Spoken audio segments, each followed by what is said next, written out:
Hey y'all, welcome back to my channel, or if you're new here, welcome to my channel. I'm Ashlyn. A little backstory about me. I'm 21 years old. I have a 1-year-old baby boy. He will be coming in and out of the video because he's sitting right here and he's looking like he wants to come and mess up something. So you will see him before the end of this video if you've never seen him before. But today I'm going to be doing my birth story 1 year later. As you can tell by the title, it's very special. I mean, it's special regardless, but just my story behind it is really just dear to my heart, I guess you would say. Before you ask, yes, we still do have our Christmas tree up. We just haven't taken it down yet. We love Christmas time, so. Can you say hey? He's trying to say bye instead of hey. Can you say hey? Say hey.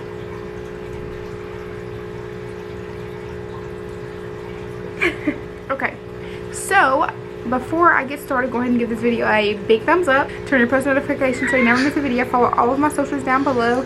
Subscribe, tell your friends about me, and yeah, let's go ahead and get into this video. Okay, so the story starts on December 21st. So on the 21st we went walking, and I couldn't finish the walk. I was hurting so bad that I was just like, I can't do it. Like, we have to go back to the car. I'm not feeling good at all. Like, I don't know if I need to lay down, whatever. I'm hurting. So I started cramping really bad and having which I didn't know at the time, was contractions. So I texted my mom and my mother-in-law and just letting them know that because they've had kids, of course they know, letting them know what I was feeling, and they were telling me to time it and all this stuff just to let me know if it was contractions, and it ended up being contractions. So we went to the hospital, me and my fiance. So we go to the hospital, and keep in mind, I think maybe a day or two before that we were doing like I actually also have a video on this of us trying to induce my labor. We also that's also over on the family channel, but so I figured that's just like what helped it. So we go to the hospital, and I'm just telling them what I'm feeling, and they ask me like who's my doctor and all this stuff. And so a little more of a backstory. My OB was also pregnant, so she went on maternity leave. She had her baby in November. I was due in January, but had him in December. So she was on maternity leave still when I went into labor. So I knew she wouldn't be there, and I was seeing another one, which was her like partner, I guess you would say. So so I tried calling her before we went in, and she wasn't answering. My mom was trying, everybody was trying to call, and she just wasn't answering. So that's why we went into the doctor, we went to the emergency room. So they were like, okay. They asked at check-in, they asked me my doctor's name and all this extra stuff. They sent us up to the labor and delivery floor, and they like put me in a room, and they checked me and see how far I am and all this stuff. And I was 2 centimeters dilated. So actually once I get into the room, they're like, well, you know that your doctor doesn't deliver at this hospital. And I'm like, excuse me, like, what do you mean she doesn't deliver at this hospital? And she was like, well, this is such and such, probably not gonna name the hospital, but you're supposed to, your doctors are at the other hospital. So I'm like, okay, I'm not from here. I didn't know that there was 2 hospitals. Like, what am I supposed to do? Do I stay here or whatever? So they're telling me that they don't mind me staying if I was to go into labor, and I would just be known as a drop-in. So I would have a midwife deliver my baby. And I was just like, okay, whatever, blah blah. That's just like the little RN that's checking me, and she sees that I'm 2 centimeters effaced, and 2 centimeters dilated. And then we wait on the midwife to get there because I had to call her in, and she comes in, and they check my blood pressure and all that stuff and all that. So the midwife gets there, and she comes in, and she tells me that they have to keep me because they were going to send me home, but because I wasn't far enough dilated, but they're keeping me because, one, my blood pressure was too high, and there was what looked like protein in my urine. So they had to keep me, and I had to do for at least 4 hours, and I had to do a urine test. So while we're just laying there, they have me like me and Keisha just walking around the hospital trying to see if I could like either dilate more or like break my own water, and none of that happened, blah blah. So we're there just waiting, and then she comes back after 4 hours and just tells me that we have to take we have to do a 24-hour urine test. So I had to take this little container home with me, and I had to pee in it every time I peed and all that stuff. And then I would bring it back at 24 hours, and they would see if there was protein in my urine, because they were saying if there was protein in my urine or anything that had to look like that, they would have to hurry up and induce me, because that would be dangerous for me and the baby. And I was asking, like, could we wait and like hold up, because I have family coming from Alabama, and she was like, no, because it would be too dangerous and all that stuff. So she just let me do that. And because the reason she didn't keep me and induce me is because she said it didn't look too bad. That's why she was letting me do the 24-hour one, and if it was to come back with protein in my urine, then we would have to do it. So she was saying she was gonna send the pee down to the lab every time I peed, because every time I peed I had to pee in the thing, and they would come and get it and take it down to the lab so they could test it. And when I was asking her if, because this is my first child, I didn't know anything about how long it takes, all this stuff. She was saying that even if they induce me, there's no telling how long it would take for the baby, for him to come. So therefore, it wouldn't matter. She would have time to come up there, hopefully, but they would still have to do it. So we go home and then try to go walking again the next day just to see if I could dilate more, all this, because at this point I was miserable. I was like my whole pregnancy was so easy, but the very last bit was just draining, and just I was exhausted and just miserable. So we try to go walking again, and again I can't finish it.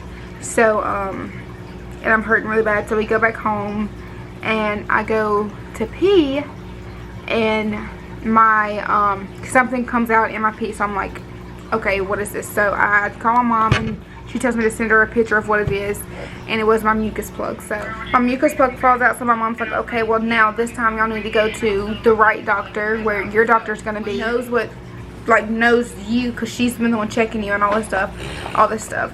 But at this point I'm like, I'm really just, she hasn't, because keep in mind we still have been calling her every single day, trying to keep her up with what's been going on, and she hasn't answered. So we're just like, okay, like what's really going on? Like I kind of want to go to the other doctor. And then Keyshawn was also pushing that we go to the same one we went to last night, just because they were so just like open to helping us, and they were like, even when we would call, they were just so welcoming, and I feel like that gave us like just a good feeling. So it was around like 4 o'clock on the 22nd, and we're trying to figure out which doctor to go to, and then the midwife calls, and she's like, hey, are you gonna bring back your urine test, all this stuff, because it's been 24 hours, all this stuff? And I was like, yeah. And also my mucus plug fell out, like what should I do? So she was like, just come in and we'll take you, and blah blah blah, all this stuff. So that right there just gave us hope, like, okay, like I feel like God was the one who sent her to call at that time, because we were gonna go to the other hospital and just like forget about the urine test and just let it, like, the whole process start over at this one, if that was the case. Yeah, she was like, just come in and we'll take you and see if we need to keep you and all this stuff. So we go in, and we have to take the urine to the lab and all this stuff. They said I was just dehydrated, so that's good. But then they checked me again, and it's the same nurse, so she already knew like I was at the wrong hospital, all this stuff. So she checked me, and I was 3 centimeters dilated, but 50% effaced. So she was like, okay, we're gonna put you in a room, we're gonna induce you tonight, all this stuff. And Keyshawn's family was already here. They had got there the night before when we were at the hospital. They had made it to our house, and then my mom and sister were about to be there any minute once we had arrived. Like I think we were there for maybe like 30 minutes before they got there. I guess he remembers the story too. So yeah, so they let Keyshawn come in, and I tell them like they're gonna induce me, all this stuff, and then my mom and sister get there. So they put me in a room and just have me walking around, seeing if I could break my own water, like they did the first night. They just had us walking around. So we're in the room and all that stuff, and I'm having contractions, but like I was handling it so well. Like it just felt like I have really bad period cramps, so that's kind of what it felt like. So we got there around like 5. So I'm this is kind of all over the place, because it has been a year, so I'm trying to remember everything. We get there at maybe like 5 o'clock, because the nurse called at 4. So yeah, we get there around 5, And then I'm in the room around 7. The midwife comes in and was like, okay, I'm going to check you to see how you're doing. So she checks me and all this stuff, and then she comes back out. I mean, she like checks, and then she tells the nurse, she's like, okay, we're going to break her water. What did she say? I was like, you told me you were checking me. I didn't know you were gonna break it right now. No, I didn't say that, but I was like, what? So she gets her little, actually I think she walks out and goes and gets whatever she needs, and then comes back and they break my water. And let me just tell you, when they break your water, it is the weirdest feeling in the world. Like, you feel like you're peeing on yourself, but like you can't control it. It's just like a big gush, and you just have to lay in it. You have no choice. So and I don't know if I mentioned I was still 3 centimeters dilated, and that's why she went ahead and just tried to start the process, because there was no point in straining him when it was clearly time for him to come, because my mucus plug had fell out. I was having contractions like I was supposed to. So I think that's when they had the IV connected to me, and they're giving me like doses of Pitocin to try to speed up the process and all that stuff, because that's what they use, Pitocin, to just speed it up. They're giving me Pitocin, all that stuff, and I can feel like my contractions getting stronger. And they come and check me again, and I'm 5. So I'm like, okay, I want to go ahead and take the get the epidural, because I don't know, because I know at a certain point you can't get it after you're so far. And I was like, and I don't want to get to that point. I want to go ahead and take it. Yeah, I was 5 centimeters dilated and 75% effaced at this point. And I was like, yeah, just go ahead and give it to me, because to the moms that have gone with that epidural, salute to you, but I was terrified and I just needed to rest and all that good stuff. And once I got the epidural, it didn't take too long to set in, and I was just like, I was there, but like I was so not there. I don't really remember hearing anything, any of that stuff, but I could hear like my mom freaking out. And because my mom, she freaks out about everything, but Keyshawn was just like trying not to let me like hear, so it freaked me out. But I think it had, that epidural had my blood pressure dropping. Yeah, my blood pressure was dropping. So he came back in and he fixed it, and it was perfectly fine. And like, so after that they checked me, in which, if you don't know, sorry if you hear on that paper, but the epidural actually slows down the process. So I was stuck for almost the entire night, 5, almost 6. The nurses still came in and would like just check on me and check my blood pressure and all that good stuff. So the next morning I just slept and rested, got some good sleep or whatever. And I don't remember really sleeping, but I would wake up and it was like 5 hours later, so apparently I was just out of it. So the next morning at 6 maybe, they come in and they're like, okay, we're gonna get this started, you're gonna have a baby. So around 6 something is when I guess was the shift change, so I wouldn't have the midwife that I wanted. I would have a man who, I don't know, I guess was her partner. So I really wanted a female. I don't know how you are, but that's what I feel most comfortable with. So Grayson just rolled his eyes at me. But I was like, man, that really sucks. But I had the nurse who was gonna like help me with the one that was gonna keep checking in on me. Her name was Keisha, and it's like, okay, sweetie, we're gonna get the process started. We're gonna try to let you get a few practice pushes. And also throughout the night or morning, because it was like 4 or 5, his heart rate started dropping, so I had to get the little oxygen mask, I guess is what it is. And that was honestly my only fear and biggest fear going into labor. I did not want to get that because I'm very claustrophobic, so just feeling like that is on me just was driving me crazy. But it wasn't terrible at all. Sorry, this is all over the place. I really am trying to remember everything. That's why I'm going to leave the other one down below. But I'm really just doing this to have on my channel and to see what I can remember. So I just thought that'd be a fun idea. So sorry, and don't get angry at me. But so she comes in and she was like, we're going to check you. And I think I was already at 8 or 9. So she was like, we're going to start pushing. They're getting the stuff ready. And I just asked, I'm like, can we pray? And because that's just, I was gonna feel most calm with. So I got, the people that were in there was me, Keyshawn, my mom, his mom, and my sister. So we all just gathered around, they gathered around the bed, and we just prayed. And I was just so at peace that like it was the most incredible feeling ever. But so it's around 8 o'clock. Yeah, I say 8 o'clock, and it's when I start pushing. And I'm like, can I play music while we're while I'm pushing. She was like, of course, whatever you want. So I had a Christmas movie going in front of me, because keep in mind it was Christmas time. I was playing Oceans, because if you don't know, that's my favorite worship song.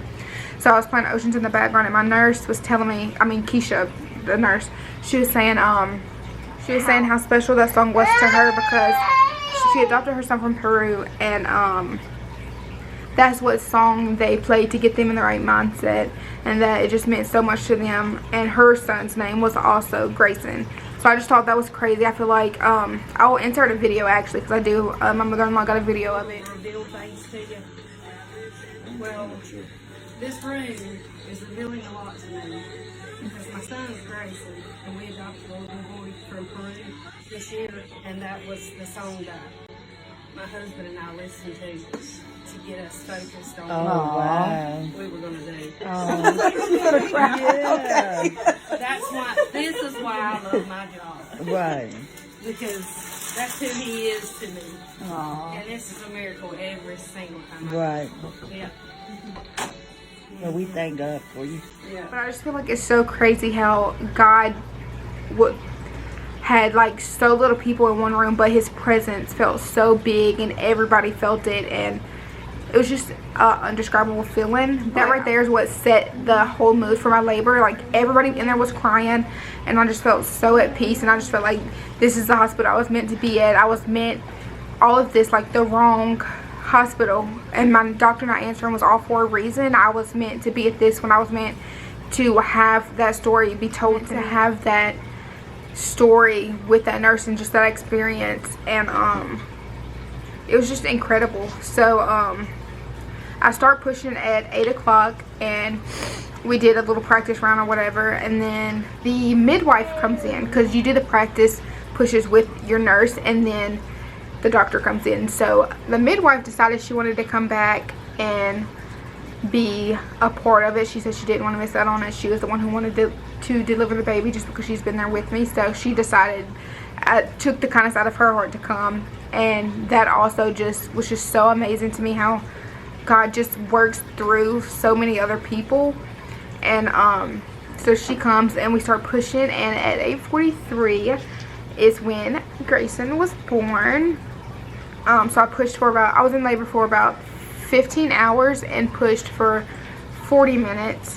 And I remember while I was pushing, I was having my mom like feed me ice, because I was so thirsty and just so tired. And Keyshawn was holding and I had a cold rag on my head just because I was so hot. But it was truly the best experience of my life. Yeah, I'm just so thankful that I had such a good experience, because I know some people don't, and it's so scary for some people. But just praying and hearing that story and playing my worship music just put me in the right mood, and it's just everything I needed to be able to make it through it. And then Keisha also told me after the fact, after we pushed and stuff, that they were really close to making me have a C-section, emergency C-section, because it was like he was centered wrong. And it was just going to be what was easiest, because as a first time mom, your labor and pushing does take longer. But it was to the point where he was struggling, so she was going to make me have an emergency C-section. And I'm so thankful. Like, nothing against people who have C-sections, but I personally wanted a vaginal delivery, so I would have been really upset if I would have had a C-section, honestly. But yeah, and I had a first-degree tear because of the way he was positioned. And I think that's the only thing too bad. But let me tell you, pushing out the afterbirth and the stitches hurt the worst. Like, I will push out 50,000 more kids as long as I do not tear. Honestly, like, because that was the worst part. My epidural didn't hurt. The pushing didn't hurt. None of it hurt. I was just really tired. But the stitches, different story. Yeah, but also I forgot to mention, throughout the while I was pushing, I also still had to get an oxygen mask, because he was, like I said, struggling. But we ended up having him at 8:53, and he was 7 pounds 15 ounces and 21 inches long, I want to say, inches long. So he was a little big boy. But I'm just so thankful for that experience, and just so blessed. And that's why I feel like as you can tell by the title, my birth story is a part of my testimony. That brought me so much closer to God, and just wanted me to grow in my faith. and yeah, it was just the best experience of my life. So I hope you guys enjoyed this video. Don't forget to give it a big thumbs up. Follow all my socials down below. Check out my birth story over on my family channel, because that's where you will get the raw, because it was right after. It was right after, a few days after. But yeah, if you would like any other videos of just my postpartum experience, and Grayson is trying to take the camera. If you would like any other videos of my postpartum experience, comment them down below, because I love talking about it. I love doing it. And I also do have a lot over on the family channel, so go check out the family channel. We don't really film there anymore, but there is a lot of good videos from when he was way tinier and just all that. So I hope you guys enjoyed this video, and I'll see you in the next one.